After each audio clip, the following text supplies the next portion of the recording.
Shall we start? Shall we start? Welcome everybody. My name is Michiel Zegers. I've the honor to be your host for a while. And welcome to the lounge of See What the Dutch Say. I live in Amsterdam North, and here's sunny.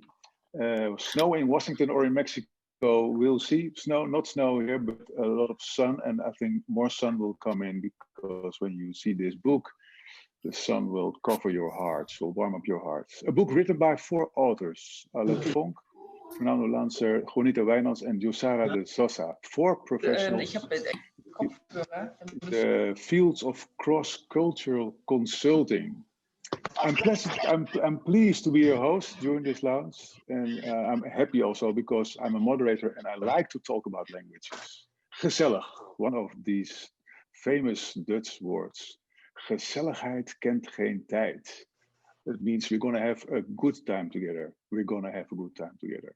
When I have a conversation with people from foreign people living in Holland, we always talk about the so-called hidden rules. And mind you, in the Dutch culture, there are a lot of hidden rules. And I think this is an important theme in this book. We're going to talk about a book full of photographs that reflects on popular Dutch expressions, followed by explanations and meaning and links to historical and cultural fundaments. And during this meeting, I have conversations with the authors. There's also a special surprise. Someone, Jose Koning, is going to sing a couple of songs. And we're going to have a little game with you, a little chit chat, so you can chat in if you want to participate in the game, to see what kind of meaning we have on popular Dutch expressions. Yeah, well, that's it till now. Can see everybody, so I'm impressed. If you think I don't want to be seen, put on off your view so we don't see you. But let's have fun. Let's start talking with Alet Vonk and with Josara de Sousa. Josara, suddenly you woke up. Well, suddenly you woke up. Well, bang, there was a bang. There was a bang.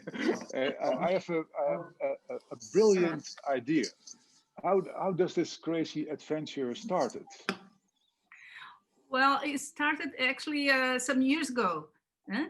And it started with the Brazilian popular expressions, actually, because I used to work and I continue working in training Dutch people to go to Brazil to manage people there or to do business there. And then I start thinking about how to make people more engaged or more interesting for people to learn about Brazilian values. And then I started using images, looking for popular expressions and so. And in a moment, then, yeah, it was an idea, well, why not a book about this and Dutch expressions? Mm-hmm. And then I came to this first idea to Alet and Juanita, my good friends, and yeah, that we work together in different moments. So I brought the idea and they liked the idea. And then my partner as well liked the idea. And then we came together and everything else was done in a collective way. So the book was really built together in a very Dutch process, I would say. Can you give me a Brazilian expression, a very popular one? Oh, yeah, I can. For example, one that I think it's kind of opposite than the Dutch values is swallowing a frog. Can you imagine what is this about? I don't want to think about it. And you are swallowing that terrible thing. And this has to do a lot with the Brazilian hierarchy. So when you have to swallow something that you don't like. So normally it's when your boss asks you to do something that you don't want to do. But you have to do, otherwise you will lose your job. Your job, so, exactly. Yeah. So it's in a way, opposite of the Dutch values in this sense of hierarchy. Alet, can you tell me more about the collaboration with the four of you? Was it the typical Dutch way? Give us an insight.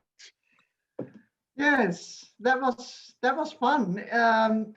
We met a lot. The four of us, mostly at Cruzadas and Fernando's place, and we sat at their table with many cookies, much more cookies than you would get in a Dutch household. So that was the Brazilian Way, yeah. part of it. And of course, there were different languages on the table all the time. There was Portuguese, Dutch, English, some Spanish. And we were discussing endlessly. There, the Dutch comes in. We were discussing and going back and forth and trying to find consensus on all the different expressions. In the beginning, we had a long list of like 150 different ones. And slowly but steadily, it started, to take form. And of course, we had some lovely days out to make pictures. Shusara is our photographer. She made most of the pictures. And for instance, we were in Leiden, in where I live, and some of my friends, I had to, try to get everybody on board to be models to make the pictures. And sometimes we had to arrange for a goat or a boat or, some of these things that you need to. And you're Dutch, eh? And you're familiar with all these expressions. Yes. How difficult is that for foreigners? Well, it actually struck me how long it takes to really explain an expression into all its details. For some of them, it was quite easy, actually. But for others, Juanita and I were explaining the details most of the time. And we took several, sometimes half an hour to really get into the depth or the detail. And then, the next meeting, we will go back to it and say, but is it really used in a positive sense? Is it used in a negative sense? Is it sarcasm, or is it actually a compliment? How is it being used? I mean, just the literal meaning is often not enough. You need more time to actually explain when and in what circumstances is it being used. Yeah. Sarah, we found, I think, I read the book, 31 expressions, about something like that, 32, 31 expressions in your book, in 7 parts. Yeah. And how did you choose them? What's your favorite one? Oh, okay. 2 questions there, huh? 2 questions in one. It's typical Dutch, yeah? Typical Dutch.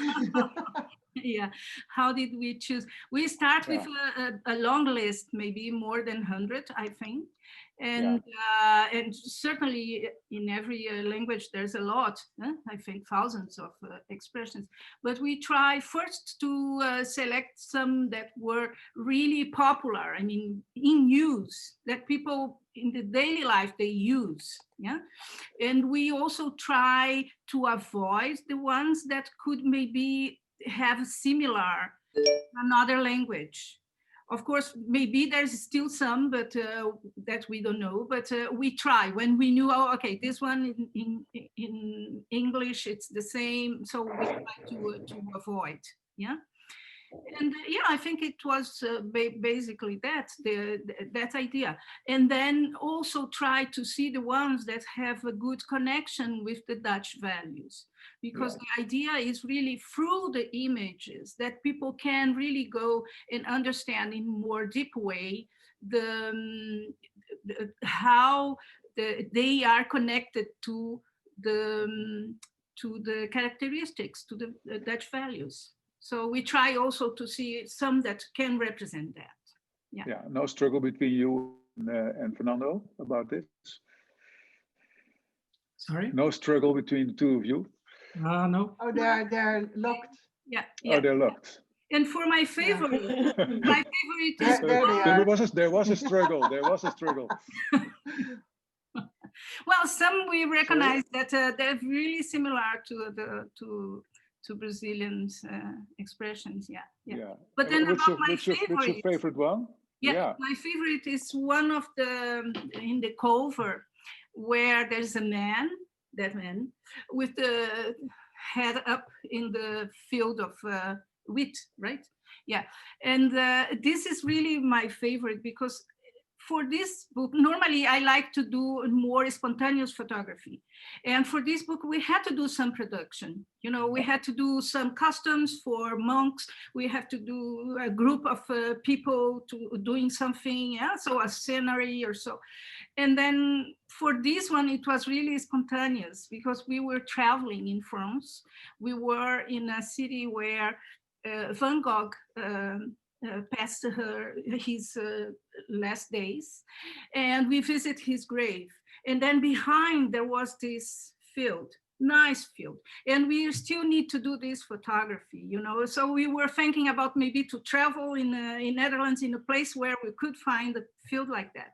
So I was very excited, and I said, Fernando, go there and I will photograph you. And there was this nice blue sky. So it was really very spontaneous and very nice. So I like it. And I also like what represents, because it's more about equality. One of the values of Dutch culture. Yeah. It's also Van Gogh also. Nice, thanks. Yeah. Let's, the old language is dying. Is this also a kind of tribute? Well, I don't think we meant it to be that way. I mean, what we, as interculturalists, what we really are fascinated by is, I think, the fact that with a simple image, you can immediately travel to deep value and meaning within a culture. So we try to showcase the beauty of culture and taking it from image to language to meaning. I think most of those expressions that we are being that are in the book, they are actually still being used a lot. We don't realize it so much, but if you open the paper, immediately you find them, and you know, so they're all over the place. And of course, there's old language dying, but there's also all the time new language coming. So it's I would say it's a tribute to culture and all the different layers that you have in culture and traveling up and down within those layers, which fascinates us, I think. Yeah. And Holland is stays called a typical consensus country. Yeah? Yes. What does it mean for foreigners? How can they deal with that? Oh, for foreigners, it is quite tiring to work with Dutch at times, because we talk forever, like we did at the table making this book. But we can talk for a long time. We go back and forth, and we want everybody on board. Of course, we are the real polderaars, as we say it in Dutch. Yeah. And I give training to people who get tired of us, actually. So I try to tell them to be patient and also, you know, have fun on the way and getting to see all the different points of views, which indeed the Dutch need in order to take the right decision. They really like it. Yeah. Have all the different opinions on the table. Yeah. Yeah. So they can grow after a while and feel Dutch too. Yes. Or what? Yes. Yeah. That's the thing. Yes. I think so. Well. Yeah. For everybody to decide, of course. I mean, some people like it when there's, you know, more decisiveness, of course, and it has its advantages. So there's disadvantages, advantages on both sides, as is always the case. Yeah. All right. I like to have a talk with Juanita Wijnand, also one of the authors. Juanita, what do you want to achieve with this book? We didn't want to achieve anything with this book. Making fun. It started with making fun. Eh? It started as a small project with throwing ideas around, and as we got further and further, we became excited, because it was one thing to be clear about what the expressions were, but it was also, and something, of course, that we are always trying to do is the crossover. It's also about showing the Dutch their Dutchness, so to say, through the expressions that they use. And so in that sense, I think, well, we're a little bit of we're preachers in a certain sense, is that we really want people to understand each other. And this is a very nice way of doing it, with absolutely beautiful photographs of Jusara. So we had great fun making it, and we actually now do feel that there is an added value. And what does this book say about the Dutch culture for you, when you look at the Dutch culture? Well, if you, first of all, cultures exist by the sake of the comparison. Yeah. So it's no good saying that the Dutch are direct or rude, or the French are legalistic or whatever. You need to have to be able to compare. But if cultures had a soul, metaphorically speaking, a soul, then you would feel that, for example, for the Portuguese and for the Brazilians, it's about saudade, which is yearning, which is homesickness, which is longing for something which is unattainable. Fado music, yes. If you look at the if you look at the Anglo-Saxon soul, and let's take the Americans, then it's about being completely independent, being completely an individual, being able to not take injections because you don't want it.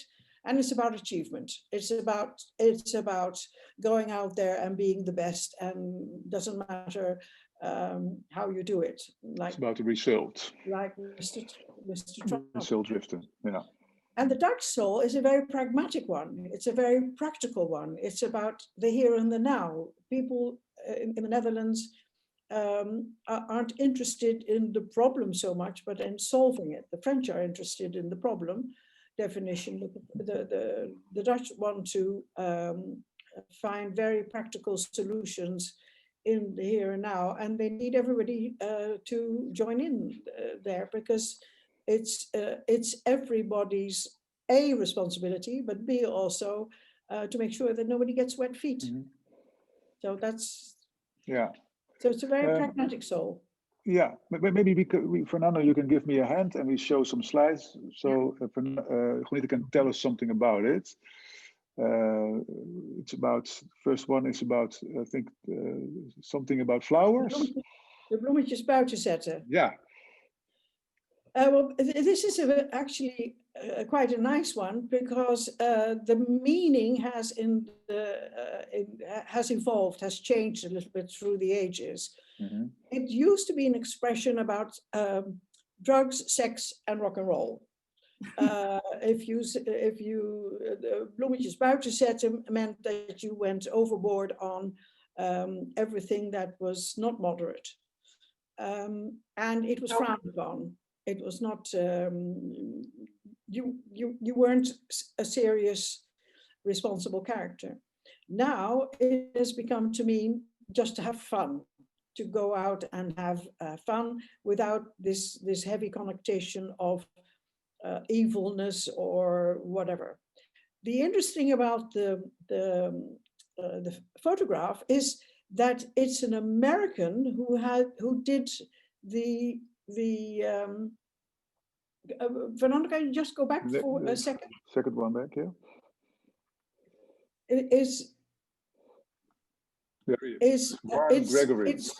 It's too much. It's over the top. A Dutchman would never have done this to his or her bicycle, but an American will take something like that and go overboard with it. I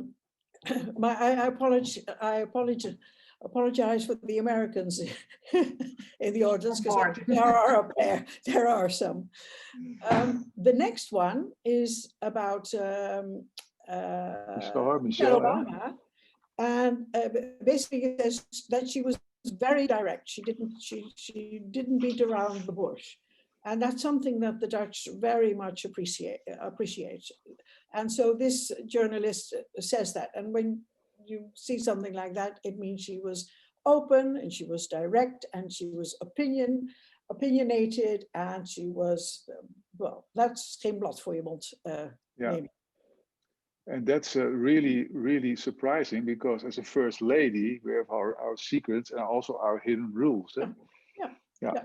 So that's, so we've just selected, and there's another one, but we selected some of them just to show you how much they are used, really used in everyday life. Een hart onder de riem steken. Yeah, well, that one is a bit difficult, because how do you put a heart underneath a belt? Yeah. But it comes from military times, and it actually heart means moed. It means having courage. So what you do is you give somebody courage, and because the belts were used across the chest, that's where you put the courage. Yeah, right. Well, I think it's time to have a little game with the audience. Don't you think so? Yes. Would be nice, because everybody is consuming. Let's have a play so we can chat together. We're going to show an image, and I'm asking you to guess which expression it is. That would be. And please, if you like to do the little game, it's just for the fun, write your answers in the chat so we can watch it and the authors can react on it. And then we would look at what's the link with the Dutch culture. So maybe my man Fernando can give me the next slides, and we can start with the game. What does this mean? What kind of expression is this?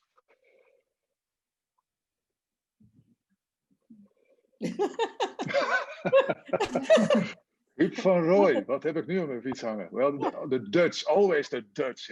They always want to win the games, hè? Krat achter de rug.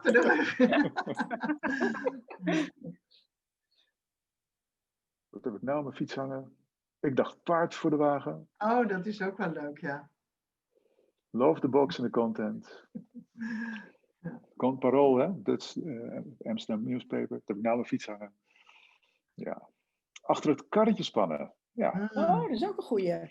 Kop Rabo Prezo. Iets op sleeptouw nemen. Ja, ook goed. Mijn spullen achter de fiets slepen.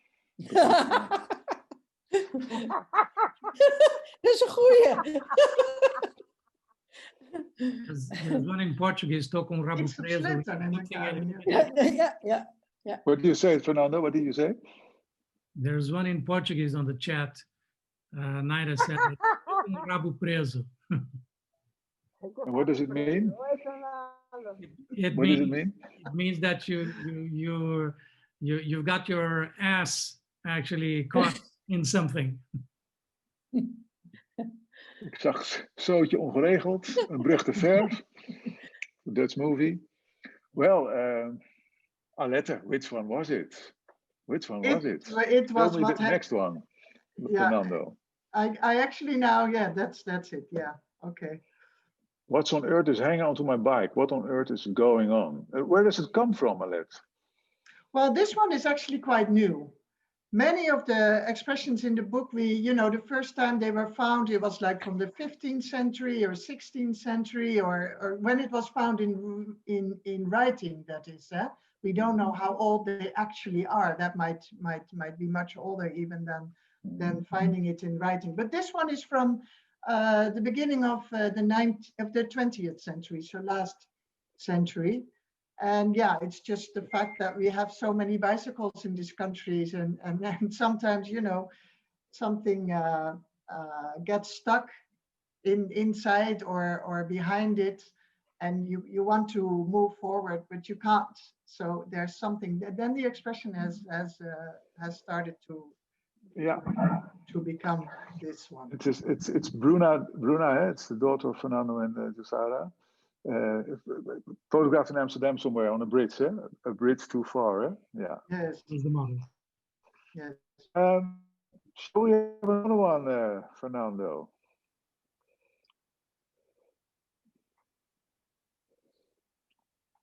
Ah, there it is. Yes. Well, let's give it a chit chat on the chat. Beautiful day in the fields. 7 people. Lekker uitwaaien. Polderen. Met een geluidje in het riet gestuurd. Polderen. How cozy. Cozy, yes. Gezellig niksen. Hey, Ceci. Hi, Ceci, indeed. Nice. Dag op de hei. Must have been it. Lekker drinken in de zon. Ja. Safari met ontbijt. Met de kop in de wind. Ha. Ja, Ja. de kop in de wind. Ja. We maken er het beste van. Laat maar waaien. You see how many expressions we peren have? zitten. Oh, great. Om het gebakken peren, de eenzame fietser. Ja, om de tafel gaan.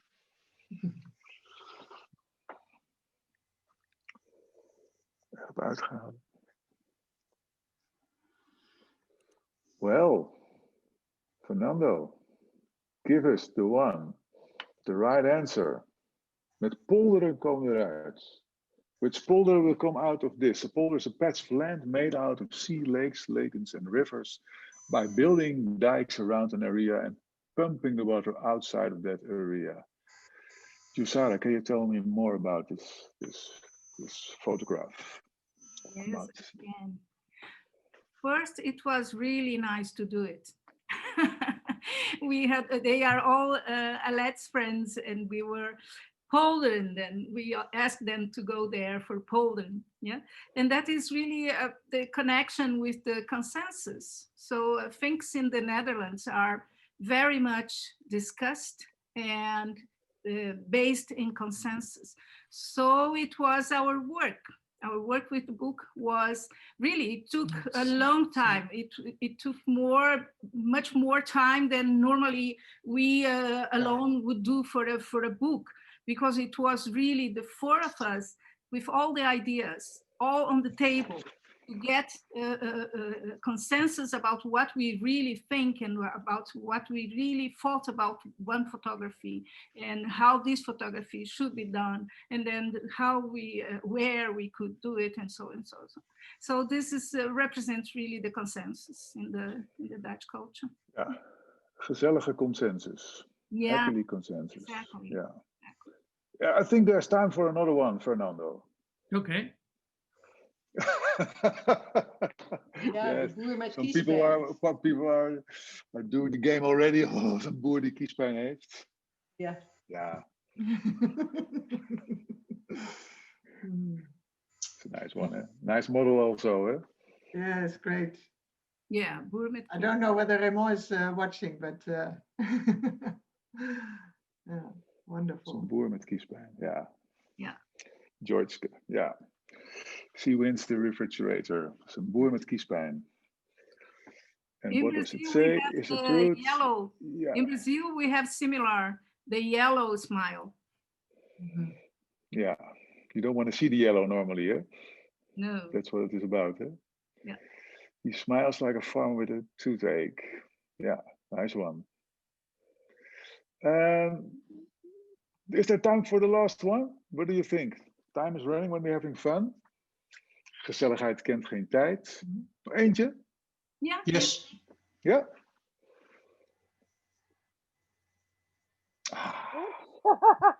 Gemet. Oh, but Masako said, what does it mean? Aha. Lach als een boer met kiespijn. Alet, tell us.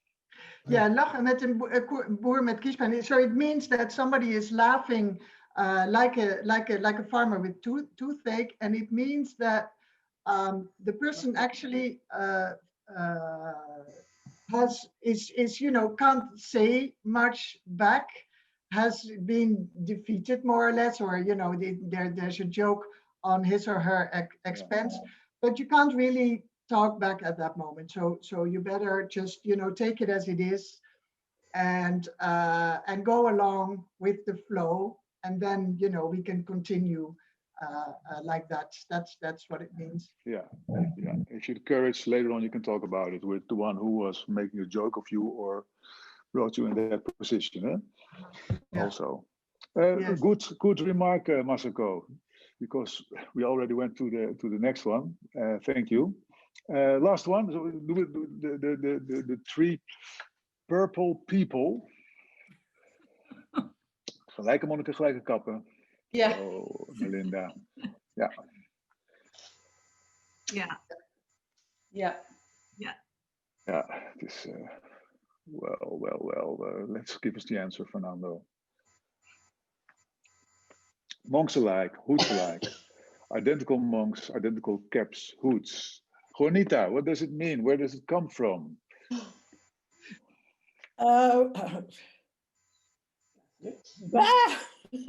Okay.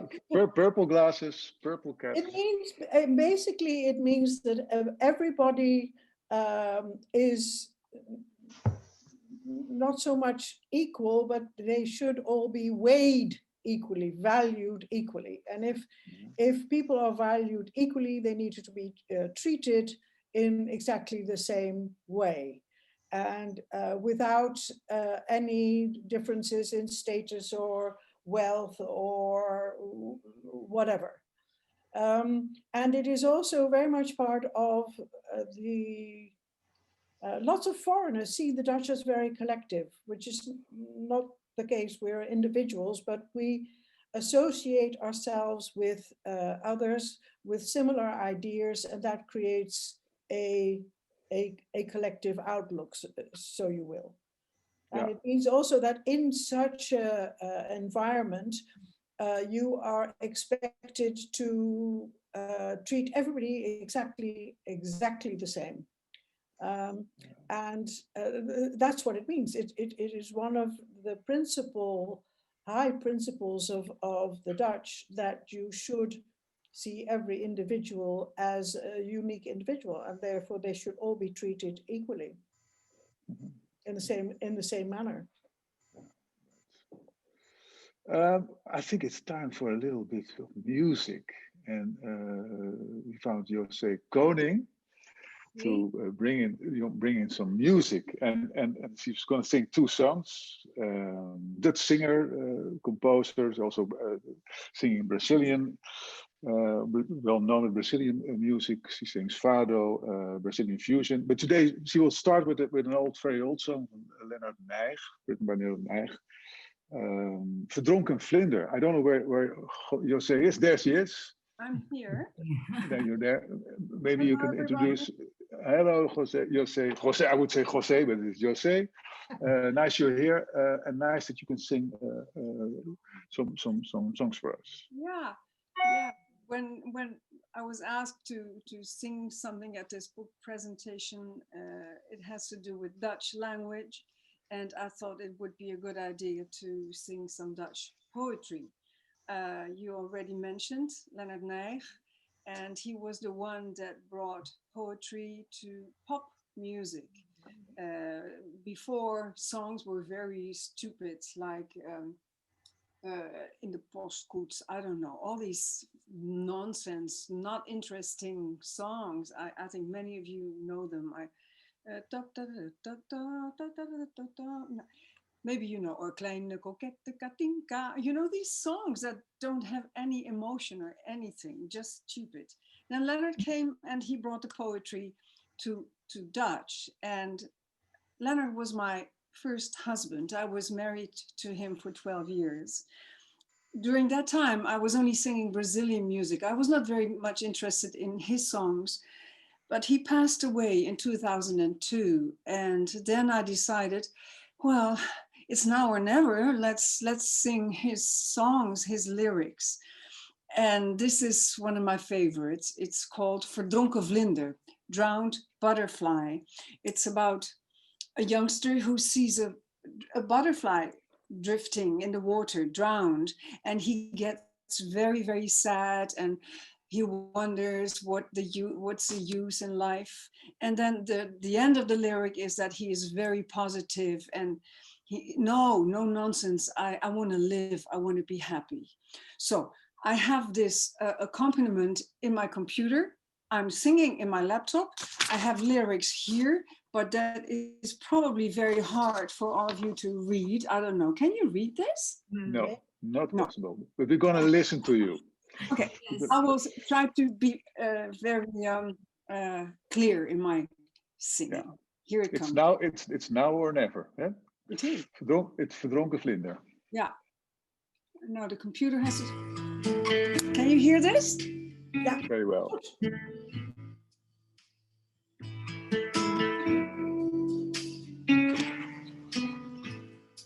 Zo te sterven op het water met je vleugels van papier. Zomaar drijven na het vliegen in de wolken drijf je hier. Met je kleuren die vervagen, zonder zoeken, zonder vragen, eindelijk voor altijd rusten.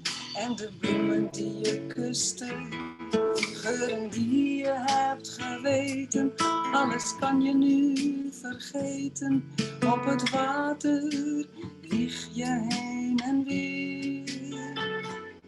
Zo te sterven op het water met je vleugels van papier. Is the balance okay?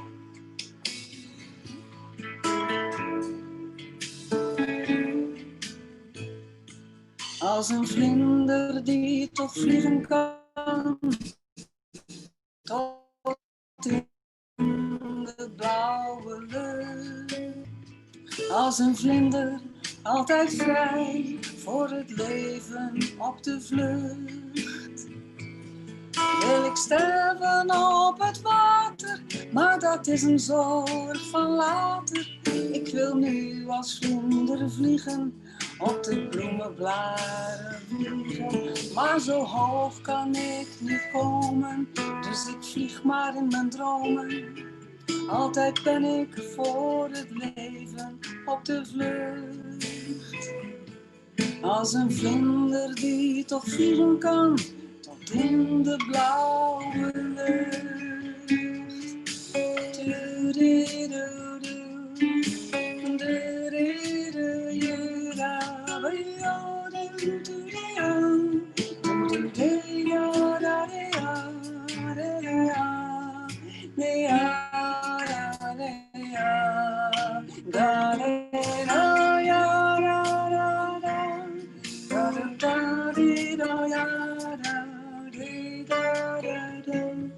Om te leven, dacht ik, je zou een vlinder moeten zijn.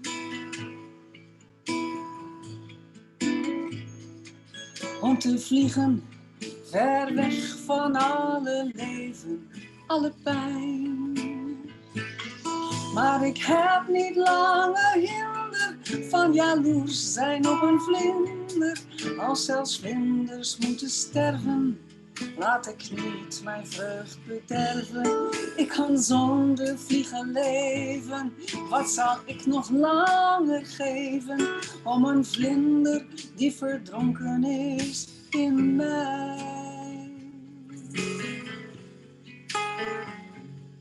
Om te leven hoef ik echt geen vlinder meer te zijn.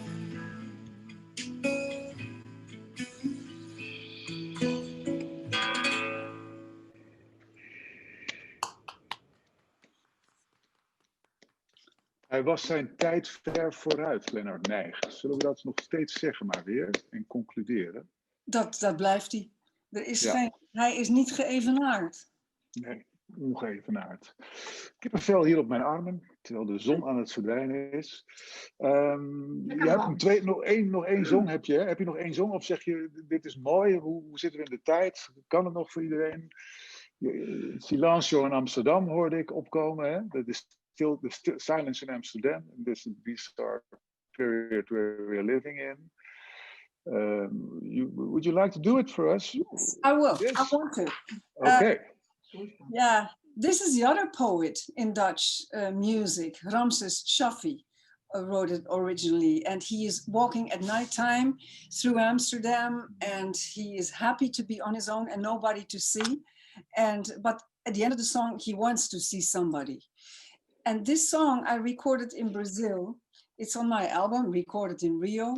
And then in the studio, we decided to change the rhythm. And instead of a kind of bluesy atmosphere from Ramses, we made it a shortje. So it's like, and I even have Portuguese lyrics. So first I will sing one part in Dutch, and then for Portuguese people, Brazilian people, I will do the other half in Portuguese. So here it goes in Dutch.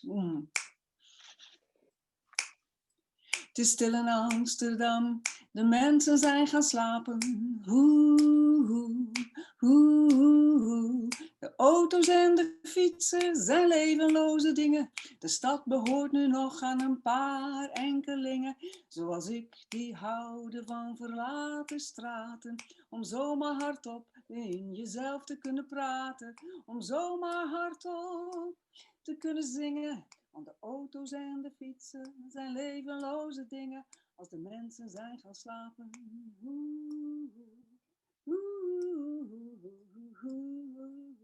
Het is stil in Amsterdam. En godzijdank niemand die ik tegenkwam. Oké, agora vamos pro português. Sí, sí. Amsterdam. 1, 2, 2. Silêncio em Amsterdam, toda a gente dorme. Carros em silêncio descansam de seus donos. A rua vazia, tão nua, tão fria. Estou só e vou tão longe amanhã. Cidade deserta, é mãe e irmã. Nem medo, nem dor, silêncio sem fim. Será longe amanhã, eu dentro de mim, ninguém ao redor. Silêncio em Amsterdã, mas estou feliz sem ninguém.